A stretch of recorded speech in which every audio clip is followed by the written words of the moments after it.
Class 10th अध्याय 13 पृष्ठीय क्षेत्रफल एवं आयतन। हमने पिछले वीडियो में डीपीआई द्वारा जारी क्वेश्चन बैंक के चार नंबर के प्रश्नों किए थे। आज उससे आगे कर रहे हैं पेज नंबर 268 पर हिंदी मीडियम में। तीसरा क्वेश्चन है यानी एक्सरसाइज 13.1 का क्वेश्चन नंबर 3 है। क्वेश्चन क्या कहता है, एक खिलौना दे रखा है, उस खिलौने का ऊपरी भाग शंकु के आकार का है।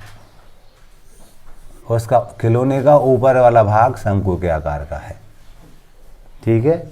इसकी त्रिज्या दी थी हमें 3.5 सेंटीमीटर। इसी त्रिज्या का नीचे वाला भाग उसका अर्धगोलाकार है। नीचे वाला भाग कैसा है, अर्धगोलाकार। जो गेंद होती है ना उसे बीच से काट दो तो अर्धगोला, खोखली गेंद बीच से काट दो अर्धगोला बन जाता है। तो इस टाइप से नीचे वाला भाग अर्धगोलाकार है, ठीक है। कहते हैं इसका संपूर्ण खिलौने का संपूर्ण पृष्ठीय क्षेत्रफल ज्ञात करना हमें। तो आप देखेंगे इस खिलौने की जो संपूर्ण ऊंचाई है यहाँ से लेकर के यहाँ तक की, ये हमें दी थी 15.5 सेंटीमीटर, ये दी थी। देखिएगा ये त्रिज्या है हमारी 3.5, डेफिनेटली ये भी 3.5 ही होगी, ठीक है, अर्धगोले की। टोटल ऊंचाई 15.5 थी। हम शंकु की ये ऊंचाई निकालना चाह रहा है। ये मान लीजिए छोटा यहाँ से यहाँ तक का मान, ये बिंदु से ए से लेकर बी तक का मान लीजिए एच मान ले रहे हैं। और कैसे निकलेगा, 15.5 में से हम 3.5 घटा देंगे, 0 बचा 2 बचे 12 आया, तो जो एच का मान 12 होगा। तो हम लिखेंगे खिलौने का पृष्ठीय क्षेत्रफल बराबर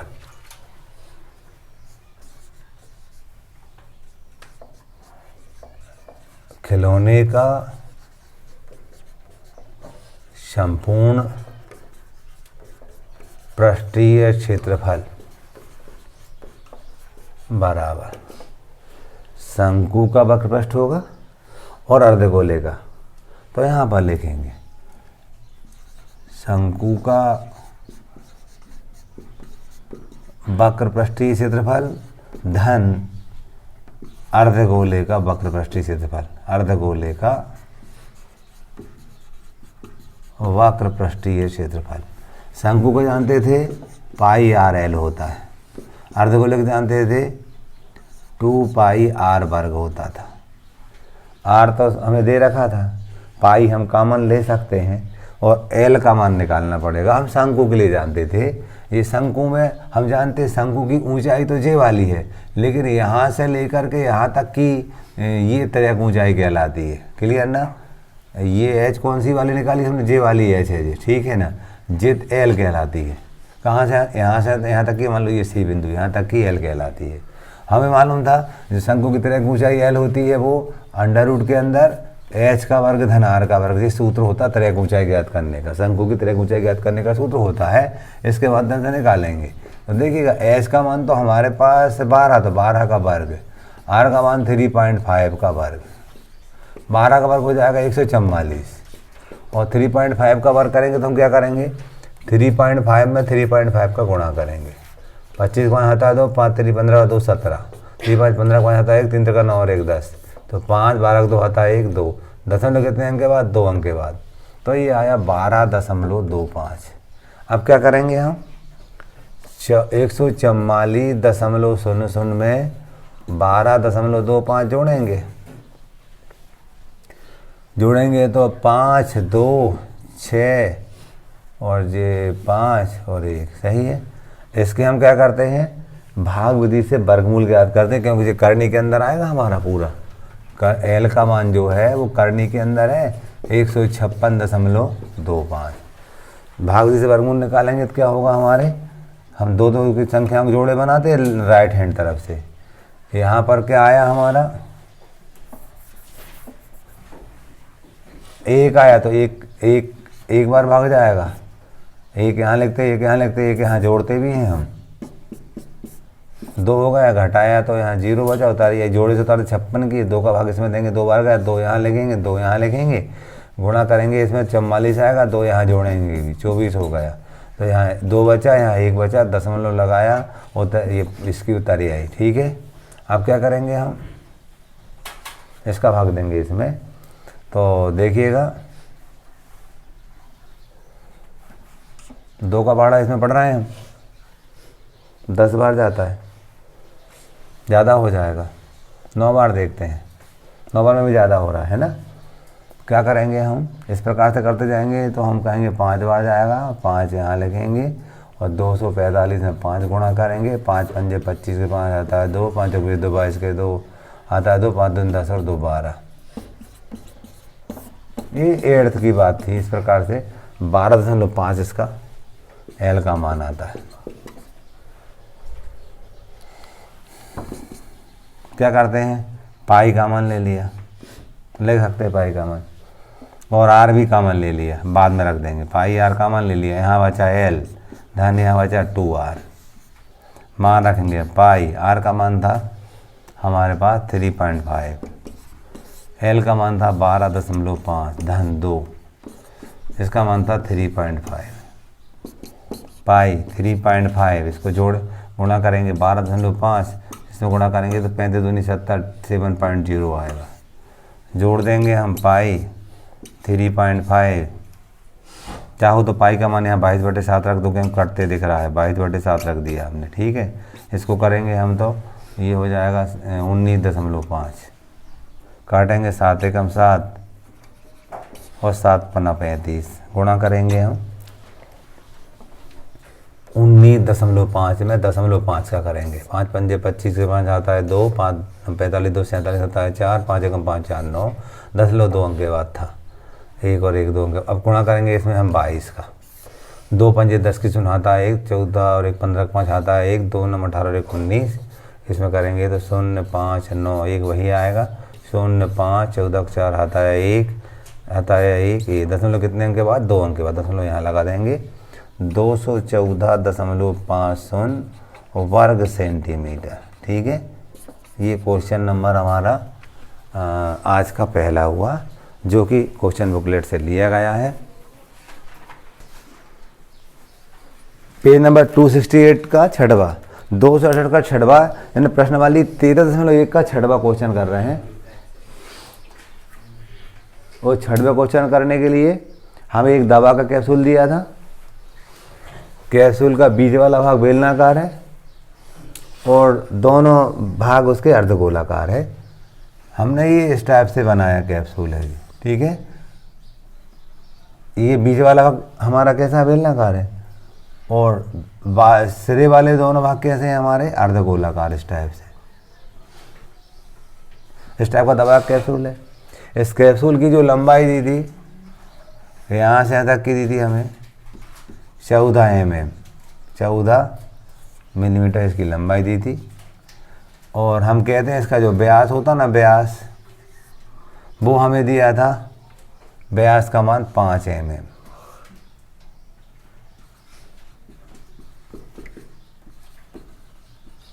हमें मालूम है इसका पृष्ठीय क्षेत्रफल निकालना है, तो एक बेलन दिख रहा है और दोनों अर्धगोलों को मिलाएंगे तो एक गोला बन जाएगा, ठीक है। तो हम बेलन का पृष्ठीय क्षेत्रफल लिखेंगे 2πr होता है और इन दोनों को मिलाएंगे तो गोला बन जाएगा। गोले का जानते हैं हम 4πr² होता है, और मान रख देंगे निकल जाएगा। तो हम यहाँ लिखते हैं कैप्सूल का पृष्ठीय क्षेत्रफल, कैप्सूल का पृष्ठीय क्षेत्रफल बराबर बेलन का पृष्ठीय क्षेत्रफल मतलब 2πrh धन गोले का पृष्ठीय क्षेत्रफल 4πr²। चाहो तो आप शब्दों में ऊपर लिख सकते हो, बेलन का पृष्ठीय क्षेत्रफल धन गोले का पृष्ठीय क्षेत्रफल। गोला क्यों है, दोनों सिरे के मिला करके एक गोला बन जाएगा, वो अर्ध गोले थे हमारे। अब इसमें से चाहो तो आप 2πr कॉमन ले लो, कॉमन लेंगे थोड़ा इजी होता था आसान हल करने में, यहाँ से बचेगा। 2 कॉमन लिए, 2 कॉमन ले लिए, पाई ले लिया, क्या बचा, r बचा। क्लियर, मान रख देंगे। देखिएगा हम जानते हैं व्यास त्रिज्या का दोगुना होता है, रेडियस का दोगुना होता है 5, तो r बराबर मिलेगा 5/2, यानी r बराबर 2.5 मिल जाएगा। r का मान 2.5, ऊंचाई क्या होगी, अब देखो ऊंचाई ये होगी यहाँ से यहाँ तक की, यहाँ से तक की ऊंचाई होगी ना हमारी बेलन की, इस सिलेंडर की जो हाइट होगी वो कहाँ से कहाँ तक होगी, यहाँ से यहाँ तक की होगी, हम कहेंगे इसको ऊंचाई कहेंगे। कैसे निकलेगी, 14 में से, 14 में से क्या कम करेंगे हम, ये वाला भाग कम करेंगे, ये 2.5 था, ये वाला भाग भी कम करेंगे, ये 2.5 था, इन दोनों को जोड़ेंगे तो ये 5 कम हो जाएगा, तो 9 बचेंगे। सबको बात समझ में आ गई। कैसे, हम जानते हैं यहाँ से यहाँ तक का त्रिज्या है ना 2.5 हमारी, ये भी 2.5 है, पर 2.5 को 2.5 में जोड़ेंगे तो 5 आ जाएगा। अब ये 5 को कम कर देंगे वहीं 14 में से, तो ये 9 बचे हमारे। इस प्रकार से जी ऊंचाई का मान 9 हो जाएगा। ठीक है ना, ये बेलन की ऊंचाई हाइट हो गई हमारी। अब मान रखेंगे यहाँ 2, पाई वहीं रहने दिया। आर का मान क्या था हमारे पास 2.5, चाहो तो 5/2 भी लिख सकते, मैंने 5/2 लिख दिया, क्यों कटने में आसान लग रहा, 2 से 2 कट जाएगा जी। 2.5 भी सही था, मैंने ऐसा लिख दिया।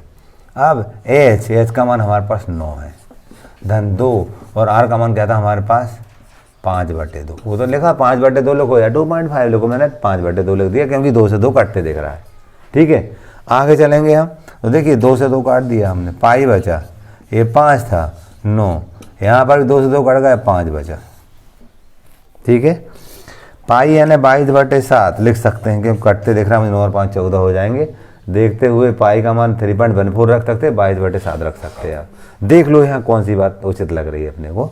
यहाँ 5 था, 9 और 5 जी 14 हुआ, काटेंगे 7 एकम 7, 7 दूनी 14, गुणा करेंगे, देखो आप 22 दूनी 44, और 44 में 5 करेंगे हम, 5 को 20 से हटा दो, 5 को 20 दो 22, तो 220 वर्ग मिलीमीटर। बड़ा अच्छा क्वेश्चन है ये। क्वेश्चन नंबर हमने देखा है 13.1 का 6वां, जो क्वेश्चन बुकलेट में छपा है उन्हीं प्रश्नों को कर रहे हैं। ठीक है,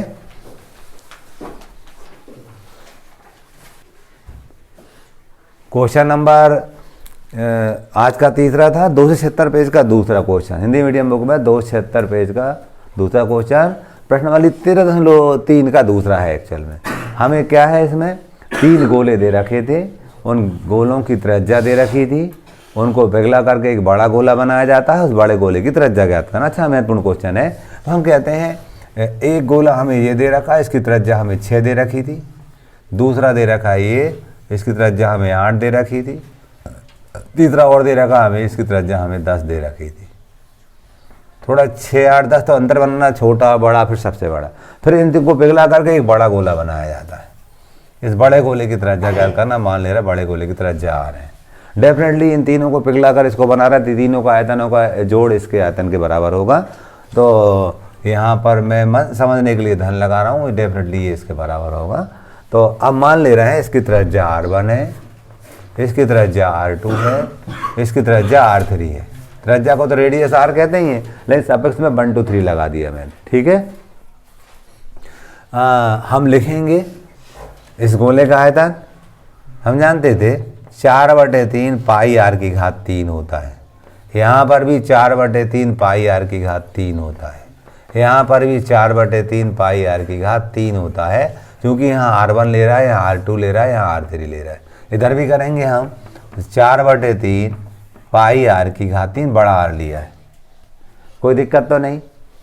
अब हम जानते हैं 4/3 पाई को हम कॉमन ले सकते हैं, इधर से सब जगह दिख रहा है हमें, तो हमने यहाँ पर 4/3 पाई को कॉमन लेंगे, तो R1 की घात 3 धन R2 की घात 3 धन R3 की घात 3 बराबर, इसको करेंगे 4/3 पाई R की घात 3। अब देखिए काटेंगे इसको, दोनों बराबर के दोनों पक्षों में हम काट सकते हैं। जब काटेंगे देखेंगे आप, पाई से पाई एकम पाई, पाई एकम पाई कट जाएगा, ये 3 एकम 3, ये 3 एकम 3 कट जाएगा, 4 एकम 4, ये 4 एकम 4 कट जाएगा। इन सब के मान रख लेंगे। R1 का मान 6 दे रखा था, 6 की घात 3, R2 का मान 8 तो 8 की घात 3, R3 का मान 10 तो 10 की घात 3 बराबर, ये बड़े कैपिटल R की घात 3 हो गया। अब 6 की गुणा 3 बार करेंगे 216 मिलेगा, 6 6 36, 36 का 6 में करेंगे 216 मिलेगा। आप 8 रही या 64, 64 का 8 में करेंगे तो 512 मिलेगा। 3 बार गुणा किया, 8 गुणित 8 गुणित 8, 10 का 10 में करेंगे 100, 100 का 10 में करेंगे 1000 बराबर R की घात 3। या इनको लिख सकते हैं हम, जोड़ेंगे तो 2 और 6 8, 1 और 1 2, 5 और 2 7, 1728 बराबर r की घात 3। अब चूंकि 1728 के घनमूल निकालना, इसके गुणनखंड निकालेंगे रफ में, यहाँ पर गुणनखंड निकालेंगे। 2 का भाग जाते दिख रहा है, 2 अट्ठे 16, 2 सिंह 12, 2 चौको 8, 2 चौको 8, 2 3 6, 2 दूनी 4, 2 दूनी 4, 2 एकम 2, 2 सिंह 12, 2 एकम 2, 2 सनम सुन, 2 अट्ठे 16, 2 पंजे 10, 2 चौको 8, 2 दूनी 4, 2 सत्ते 14, 3 नम 27, 3 त्रिका 9 और 3 एकम 3। घनमूल है इसलिए 3 3 जोड़े बनाएंगे, एक जोड़ा बना, दूसरा बना, तीसरा बना। क्लियर? तो अब क्या करेंगे, यहाँ पर r की घात 3 बराबर 2 की घात 3, 2 की घात 3 और 3 की घात 3। जब r निकालेंगे तो 2 गुणित 2 गुणित 3, तो 2 दूनी 4 3 12, r बराबर 12। और चूँकि ये सेंटीमीटर में दिया तो सेंटीमीटर, उत्तर आप नीचे जमा के लिख सकते हैं, बड़े गोले की त्रिज्या 12 सेंटीमीटर होगी, ऐसा आप जमा के लिख देंगे। ठीक है, और अच्छा क्वेश्चन है, परीक्षा में देखने को मिलते रहता है।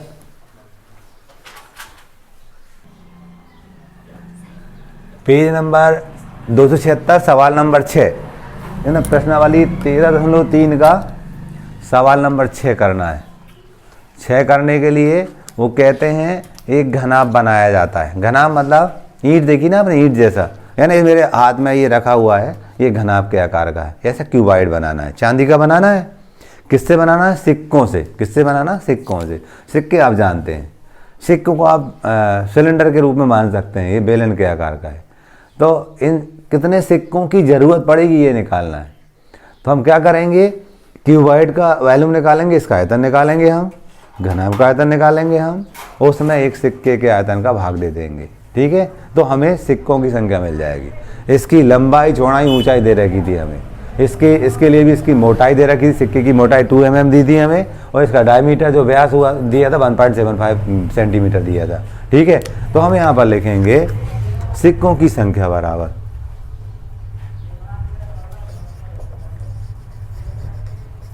सिक्कों की संख्या बराबर घनाभ का आयतन बटे एक सिक्के का आयतन। एक सिक्के का आयतन हम जानते थे, घनाभ का आयतन लंबाई गुणा चौड़ाई गुणा ऊंचाई होता था, यानी ABC होता था। लंबाई ए, चौड़ाई B और ऊंचाई C है, तो इसको हम ABC लिखेंगे। और हम ये भी जानते थे, सिक्का मतलब सिलेंड्रिकल बेलनाकार होता है, और बेलन का आयतन होता है पाई r²h। आप देखेंगे A का मान हमें 5.5 दिया था, B का मान हमें 10 सेंटीमीटर दिया था, और C का मान हमें 3.5 दिया था। पूरे बटे पाई का मान हम जानते हैं 22/7 होता है, 22/7 होता है। 22/7 है ना, तो 7 को मैं ऊपर ले गया। कहाँ ले गया? ऊपर। और यही लिखना तो यहाँ भी लिख सकते हैं, 7 हमने ऊपर ले गए। गुणित r, हमें देखो व्यास दे रखा था, व्यास 1.75 सेंटीमीटर, 2r बराबर 1.75, तो r बराबर 1.75/2। तो हम 1.75/2 लिखते, 2 ऊपर चला जाएगा, 1.75/2 2 ऊपर चला जाएगा, बटे के बटे से ऊपर चला जाएगा। इसके बाद हम बात करते हैं मोटाई की। मोटाई यानी ऊंचाई की, वो हमें दी थी 2 mm। हम ये जानते थे 10 मिलीमीटर बराबर 1 सेंटीमीटर होता है, ऐसा हम जानते हैं। सारी इकाई हमारी सेंटीमीटर, इसको भी सेंटीमीटर में चेंज करेंगे तो हम 10 का भाग देंगे, h बराबर 2/10 सेंटीमीटर। तो यहाँ पर लिखेंगे 2/10, तो 10 चला जाएगा ऊपर, कोई दिक्कत तो नहीं। अब बहुत इजी होगा, दशमलव हटा लेते हैं पहले अपन, देखिएगा ये दशमलव है ना, इसके बाद अपन ने यहाँ शून्य लगा दी थी, ये दशमलव 2 अंक के बाद, ये 2 अंक के बाद, तो ये दशमलव से दशमलव कट गया, काट सकते हैं। यहाँ पर ये दशमलव 2 अंक के बाद यहाँ दशमलव हटाएंगे तो ये 2 शून्य बढ़ जाएगी। कैसे? दशमलव के बाद 2 अंक थे तो यहाँ 2 शून्य बढ़ा सकते हैं, ऐसा हमने छोटी कक्षा में पढ़ रखा था। इसको करते हैं अपन। अब देखिएगा, दशमलव 1 और हटाना है हमें, ये दशमलव हटाएंगे ना ये वाला अपन, तो 1 शून्य बढ़ जाएगी। ठीक है, अब काट लेते हैं, काटने पर जो भी आएगा वो हमारा आंसर होगा, सिक्कों की संख्या होगी। तो देखो 11 से कटते दिख रहा है, 11 2 = 22 और 11 5 = 55। तो हम 11 दूनी 22 और 11 5 = 55, कोई दिक्कत तो नहीं। और काटेंगे हम। 25 का पहाड़ा सबको आता है, 25 का टेबल। 25 सत्ते 175, 7 बार गया जी। और 25 चौको 100, 25 सोनम सोन, सही है। इसको काटेंगे हम, और काट सकते हैं हम। 7 एकम 7, 7 एकम 7, सही है। अब देखिए 20 एकम 20, 20 दूनी 40। जरूर नहीं मैं जैसा काट रहा हूँ वैसा आप काटो, जैसा सही लगे, जैसा कंफर्टेबल लगे, समझ में आए वैसे काटो, लेकिन जब काटते तो ऊपर नीचे संख्या एक साथ कटती हैं, ठीक है। अब आगे चलते हैं अपन। ये 5 से कट रहा है, 5 एकम 5, 5 3 15, 2 बचेंगे, और 5 पंजे 25, सही है। 35 एकम 35, और 35 एकम 35, 35 सोनम सोन, सही है। 2 एकम 2, और जे 2 एकम 2। अब कोई संख्या करते दिख रहे नहीं दिख रहे, गुणा करेंगे, 2 दूनी 4, 10 दम 100, 400, तो ये 400 सिक्के आ जाएंगे हमारे। इसका उत्तर हो जाएगा 400 सिक्के, ठीक है।